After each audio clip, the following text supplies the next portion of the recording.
would you feel if the goblins of Halloween occupied your house all year long?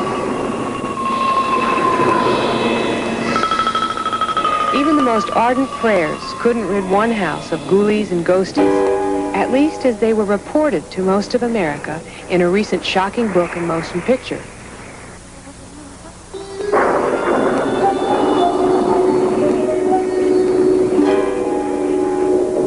The unexplainable and terrifying became commonplace in the House of Horror.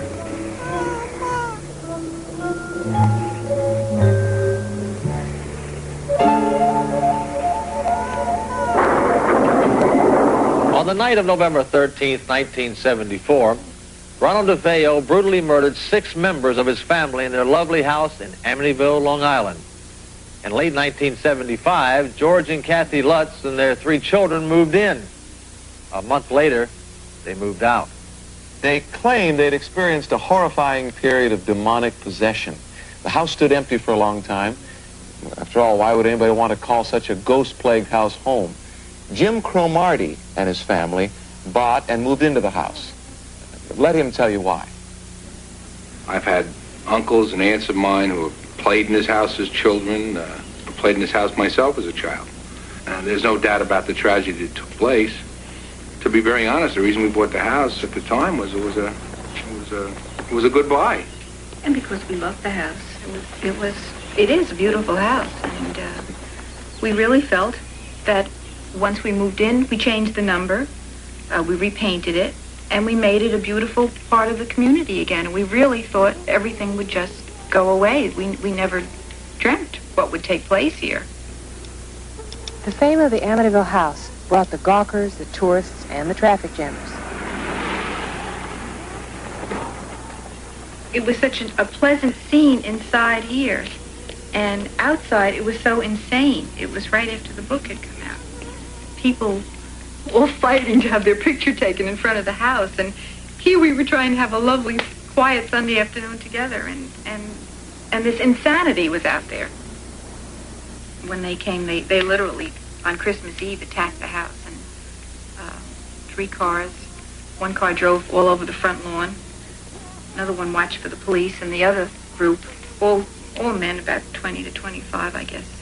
The other groups just stood out on the front porch and urinated all over it on Christmas Eve. The normally law-abiding community faced new police problems.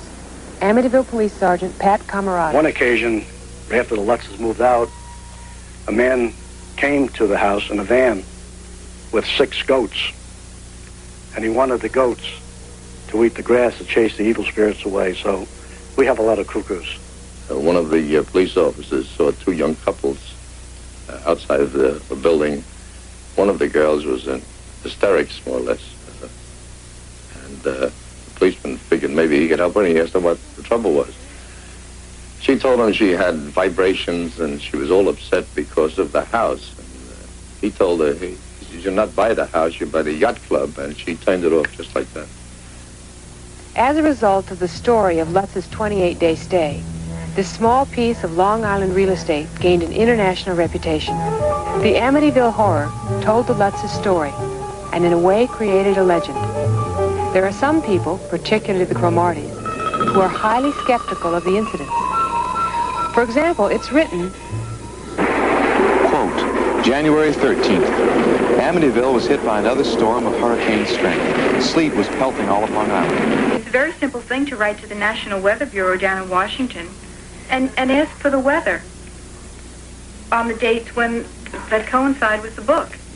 And they will see for themselves that none of the weather coincides. Not one day, not one snowflake, not one raindrop. Quote, December 29th. Father Mancuso could no longer ignore the red splotches in the palms of his hands, nor the excruciating pain he felt when he touched the sore spots. As far as the priest goes, he testified in federal court in Brooklyn in October, I think it was, Right.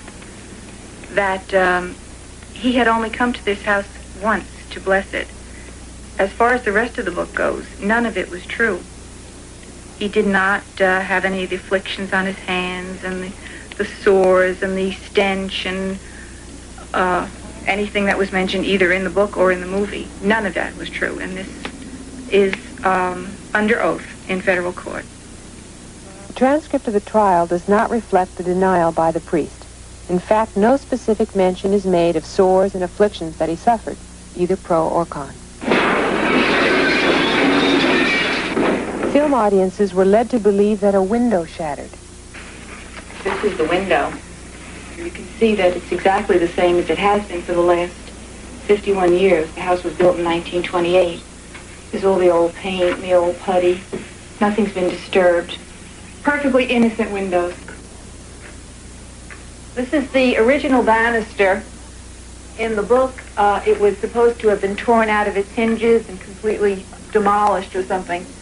As you can see, it is the original banister. It's been here, like everything else, 50 years, and it's still in perfect condition.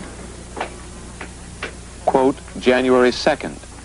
Holding his nose, George forced open the paneling and shone his flashlight around the red-painted walls. The stench of human excrement was heavy in the confined space. It formed a choking fog. My name is Patty Camarado. I was friends with Allison DeFeo, the girl who was murdered with the rest of her family here in 1974. This I'm going to show you is the mysterious red room that's so noted for in the book. This door, which they say was never here, was here, is here, always will be here, I suppose.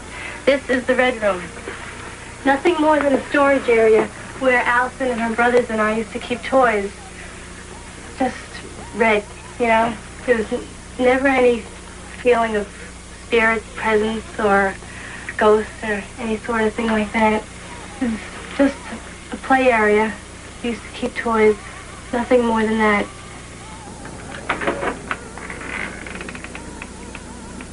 This is the door of our home.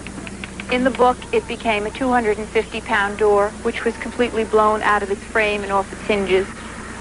As you can see, it's the original door, solid as a rock, immovable, and quite innocent. We just hope that sooner or later we're going to knock a complete hole in this charade that's been created and hope that we can just get back to living a normal life again, not have to worry about when we come home at night that there are 30 people in the yard, that maybe we'll have to call the police again, to give them a break, to give the neighbors a break. Its reputation to this day has bedeviled the Cromartys, who are clearly convinced there are no ghosts or demons or ghouls or rattling chains or bloody screams. But would you live in this house?